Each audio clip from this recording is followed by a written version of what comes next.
నేటి నవ సమాజంలో యువత అడుగులు ఎటువైపు పడుతున్నాయి? కొందరైతే చెడు వ్యసనాలకు బానిస కావడంతో పాటు చెడు అలవాట్లను తమ దరికి చేర్చుకొని మరీ తమ జీవితాలనే కాకుండా ఇతరుల జీవితాలను కూడా నాశనం చేస్తున్నారంటూ ఒక ఘటన మనకు చెప్పగానే చెప్తుంది. ఇటీవల కాలంలో ఒక ఉదంతం మాత్రం వెలుగు చూసినటువంటి ఈ పరిణామ క్రమంలో కొంతమంది యువకులు మాత్రం ఎట్టకేలకు తమ జీవితాలను నాశనం చేసుకోవడమే కాకుండా ఎదుటివారి జీవితాలను కూడా నాశనం చేస్తారంటూ ఆ దుర్ఘటన మనకు వేలెత్తి చూపుతుంది. ఇటీవల కాలంలో తెలుగు చలనచిత్ర పరిశ్రమ నుంచి రాజు వెడ్స్ రాంబాయి సినిమా ఎట్టకేలకు రిలీజ్ అయింది.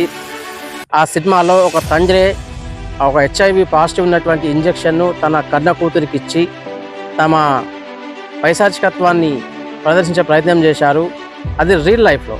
ఇక ఇదే తరహాలో రియల్ లైఫ్లోనూ కాదేది అనర్హం అంటూ కూడా ఒక యువకుడు మాత్రం తన పైశాచికత్వాన్ని ప్రదర్శించే ప్రయత్నం చేశారు.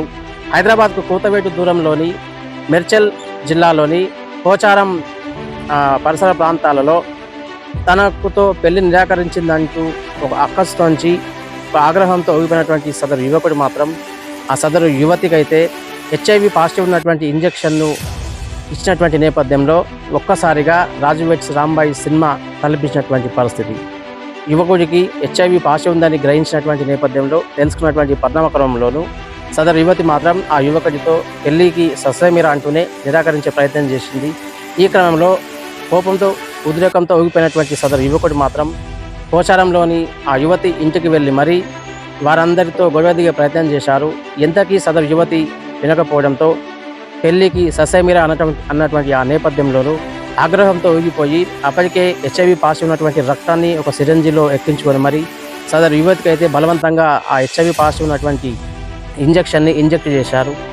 ఈ విషయం కాస్త ఆలస్యంగా వెలుగు చూసినటువంటి నేపథ్యమైనప్పటికీ కూడా కొంతమంది యువకులు అయితే చెడు అలవాట్లను తమ దరికి చేర్చుకొని తమ జీవితాలను బుద్ధిపాలు చేసుకోవడంతో పాటు మరికొంతమంది యువతులను కావచ్చు, మరికొంతమందిని ఎదుటి వ్యక్తులను ఎదుటి వారి యొక్క జీవితాలను చిందించే ప్రయత్నం చేస్తున్నారంటూ ఆ దుర్ఘటన ఆ ఉదంతం మాత్రం మనకు సమాజానికి అయితే ఒక మెసేజ్ అయితే పాస్ చేసినటువంటి పరిస్థితి. ప్రస్తుతం ఆ ఘటన మాత్రం తెలంగాణ సమాజంలోనూ ఒక వాతావరణం అయితే క్రియేట్ చేసిందని చెప్పచ్చు. ప్రస్తుతం ఉన్నటువంటి ఈ పరిస్థితులలో కుటుంబాలను వదిలి కొంతమంది యువకులు మరికొంతమంది యువతులు అయితే ఫ్యామిలీ ఎమోషన్స్ను దూరం పెడుతూనే ఆకతాయిలను నమ్మి చెడు అలవాట్లకు బానిస అవుతూనే చెడు వ్యసనాలకు దరి చేరుతూనే కుటుంబ విలువలను కుటుంబానికి సంబంధించినటువంటి మరికొన్ని నైతిక విలువలను దూరం చేసుకోవడంతో పాటు ఆకతాయిల వలలో చేరుకున్నటువంటి కొంతమంది యువకులు ఎట్టకేలకైతే ఎమోషన్స్ను సైతం దూరం పెడుతూ ఫ్యామిలీలను కాదనుకొని మరి చెడు వ్యసనాలను దరికి చేర్చుకోవడమే కాకుండా చెడు అలవాట్లను పూర్తి స్థాయిలో ఆ చెడు అలవాట్లకు బానిస అవుతూనే తమ జీవితాలను మాత్రం నాశనం చేసుకునేటటువంటి ప్రయత్నం కూడా సాగుతుందంటూ సమాజంలో ఒకంత చర్చ అయితే సాగుతుంది.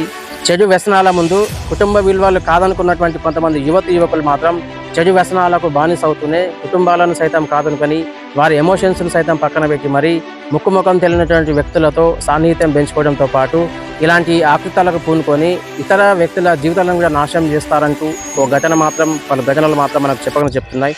నేటి ఆధునిక నవ సమాజంలోనూ యువకులు ఎవరైనా సరే వివాహం చేసుకోబోయేటటువంటి ముందు ఖచ్చితంగా ఇరువురు సైతం హాస్పిటల్కి వెళ్ళి HIV టెస్ట్ చేయించుకుంటే తప్ప ఒకరిపై ఒకరికి నమ్మకం రాలనేటువంటి పరిస్థితి ఏర్పడిందంటే యువకులు కొందరు ఎటువైపు అడుగులు వేస్తున్నారు, ఎలాంటి పైశాచికత్వానికి ఒడిగట్టే ప్రయత్నం చేస్తున్నారు. ఒకవైపు కుటుంబాలను వదిలి కుటుంబాలకు సంబంధించిన ఎమోషనల్ ఆ ఫీలింగ్స్ సైతం పక్కన పెట్టి కుటుంబాలు మాకు వద్దు, మాకు మా ఆనందమే ముద్దు అంటూ మరికొంతమంది యువకులు అయితే చెడు అలవాట్లకు బానిస అవుతూనే ముందుకు సాగే ప్రయత్నం చేస్తున్నారు. ప్రస్తుతం ఉన్నటువంటి ఈ పరిస్థితులలో కొంతమంది యువకులు అయితే పూర్తి స్థాయిలో కుటుంబాలను పక్కన పెట్టి తమ ఆనందం తమ సంతోషమైన ముద్ద అంటూ కూడా ముందుకు సాగేటటువంటి వారికి ఇది ఒక హెచ్చరికను చెప్పాలి. ఎందుకంటే అన్నిటికంటే మిన్న సమాజంలో తమ కుటుంబమే కాబట్టి ఆ కుటుంబాలను కాదనుకున్నటువంటి వారికైతే రాబోయే కాలంలో ముందు కూడా ప్రభుత్వాలు కూడా సీరియస్గా హెచ్చరికలు జారీ చేసేటటువంటి అవకాశం కూడా లేకపోలేదని చెప్పాలి.